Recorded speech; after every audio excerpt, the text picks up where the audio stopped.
अस्सलाम वालेकुम नाज़रीन का आपने बात बात की बोलियां सुनी है जो इमरान खान साहब हैं उनकी रिहाई के हवाले से कि जी ये रिहाई हो रही है, कल हो रही है, आज हो रही है और आने वाले वक्तों में अब इस्टेब्लिशमेंट के साथ मुज़ाकरात हो गए हैं और फलां हो गया और ये हो गया। तो आपको मैं एक वीडियो एक तज्जिया दिखाना चाहता हूँ। इमरान रियाज खान साहब ने एक इस पे बेहतरीन तज्जिया किया है। आप ज़रा ये वीडियो देखिए, फिर इसके ऊपर बात करते हैं। पाकिस्तान की मिलिट्री एस्टेब्लिशमेंट को उनकी आईनी और कानूनी हदूद के अंदर भेजें और फिर मिलकर मुल्क चलाना शुरू करें अवामी मैंडेट के मुताबिक। अल्लाह ने चाहा तो ये मुल्क चल जाएगा, ये मुल्क चल जाएगा, लेकिन उसके लिए आपको कम से कम पाकिस्तान की जो मिलिट्री एस्टेब्लिशमेंट है उसके साथ एक वर्किंग रिलेशन रखना बहुत जरूरी है। मैं समझता हूं ये पूरी दुनिया में होता है, एक वर्किंग रिलेशन आपको रखना पड़ता है, एक तरीकेकार में आपको उनका इनपुट लेना पड़ता है, लेकिन वो इनपुट होता है, कंट्रोल नहीं होता।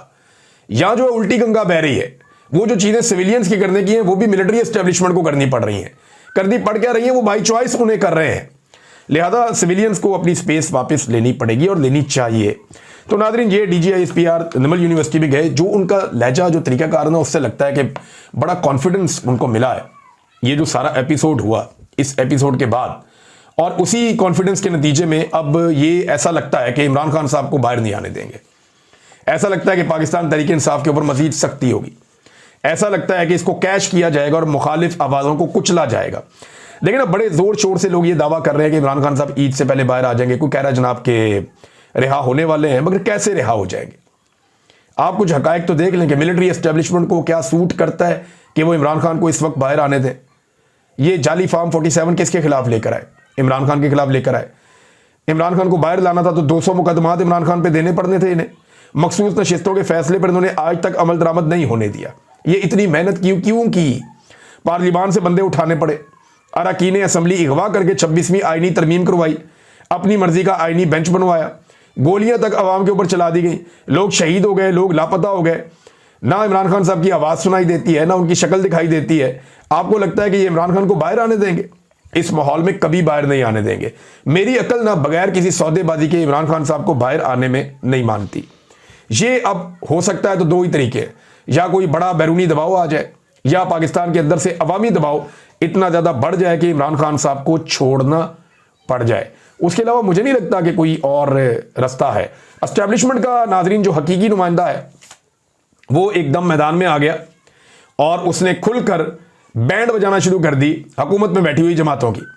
इन एस्टेब्लिशमेंट को थोड़ा बहुत तो मुझे लगता है वट चढ़ा हुआ है इनके ऊपर भी कि नवाज शरीफ साहब ने मुंह वट के बैठे रहे 5 दिन तक, बात ही कोई नहीं की, सपोर्ट ही कोई नहीं की, खामोश होकर बैठे रहे। अब मियाँ साहब को गुस्सा पता नहीं किस बात का, बेटी को भी बना दिया, भाई को भी बना दिया, और क्या करें? 17 सीटों से उठाकर आपको हुकूमत दे दी पाकिस्तान में और 2/3 करवा के आपसे आईनी तरमीम भी करवा ली। लेकिन मियाँ साहब को गुस्सा है कि मेरी मकबूलियत ही बर्बाद कर दी पकड़ के, मेरे पूरे खानदान की सियासत ही बर्बाद कर दी पकड़ के। और एहसास कमतरी इस खानदान में इतना पैदा हो चुका है कि आप पंजाब की किसी लेबॉर्ट्री से जाके टेस्ट करवाएंगे ना, तो टेस्ट के ऊपर नीचे बीमारियां जहां लिखी होती है ना, उनके नीचे जो है ना वो मरियम नवाज की फोटो लगी हुई होगी।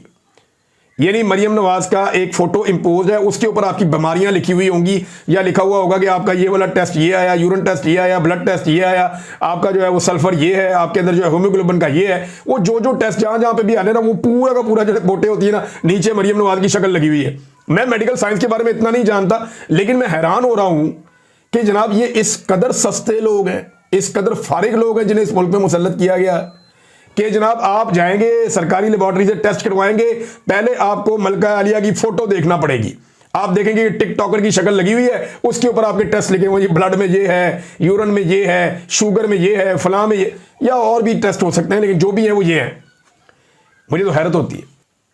एक दिन ना उन्होंने कहा था, हमारे काजमी साहब जो है जर्नलिस्ट, बड़े मजे की उन्होंने बात की थी। उन्होंने कहा था कि ऐसा ना हो जाए कि कहीं एक्सरे पे भी इनकी फोटो आना शुरू हो जाए। एक्सरे पे तो नहीं आई, टेस्टों पे आना शुरू हो गई है। इन्होंने वो बात भी सीरियस ले ली है।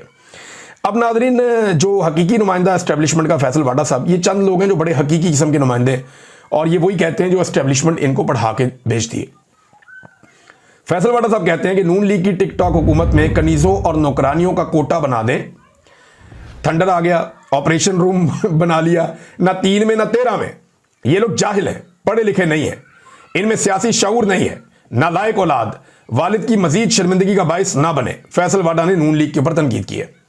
फिर उन्होंने कहा जी बॉलीवुड से जंग होती तो टिकटॉक हुकूमत या पंजाब हुकूमत लाजमी जीत जाती। फैसल बाडा ने नून लीग पे कड़ी तनकीद की है। अब देखना यह कि नून लीग इसका क्या जवाब देती है। नॉर्मली जो एस्टेब्लिशमेंट के बंदे हैं उनको जवाब देने से नून लीग काफ़ी घबराती है, डरी रहती है और परेशान रहती है, उन्हें वो जवाब नहीं देती। नाज़रीन करम, जिस तरीके से आपने वीडियो में मुलाहिज़ा फरमाया, इमरान रियाज खान साहब ने आपको कतई तौर पर यानी कतईयत के साथ ये बात उन्होंने कह दी है कि इमरान खान साहब जो है वो मुस्तकबिल करीब में उनको रिहा होते हुए नज़र नहीं आते। हाँ, ये अलग बात है कि कोई इस तरह की कोई अनहोनी हो जाए कि जिस तरह कोई मुल्क के अंदर से कोई इनकलाब जो है वो उठ पड़े, या कोई बैरूनी दबाव जिसे कह सकते हैं, इंटरनेशनल प्रेशर आ जाए पाकिस्तान के ऊपर, तो कोई अगर कोई मुमकिनात अगर हो गई तो हो जाएंगी। अदरवाइज जो है वो इस्टेब्लिशमेंट के ये मूड नज़र नहीं आ रहा है कि वो इमरान खान साहब को जो है वो रिहा करेंगे और इस मुल्क की बागडोर जो है वो उनको सौंप देंगे, या फिर कोई इजी इलेक्शन जो है वो करवाना उनका मकसूद होगा। ये सारी चीज़ें मुस्तकबिल करीब में कोई ख्वाब ही नज़र आती हैं।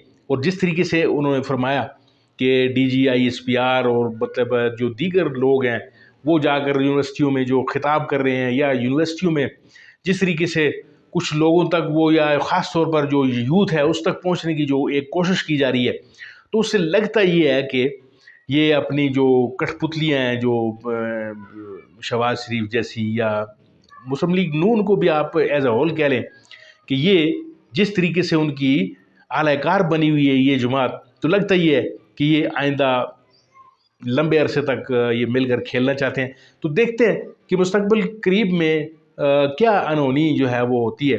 आप भी इंतज़ार कीजिए, मैं भी करता हूँ। और यहाँ तक अगर आपने वीडियो देख ली है तो इसको लाइक कीजिए, शेयर कीजिए और इस चैनल को ज़रूर सब्सक्राइब कीजिए अगर आप इस चैनल पर नए हैं। मिलते हैं आपके साथ किसी और मौजू, किसी और वीडियो में। तब तक के लिए दीजिए इजाज़त। अल्लाह आपका हामी व नासिर।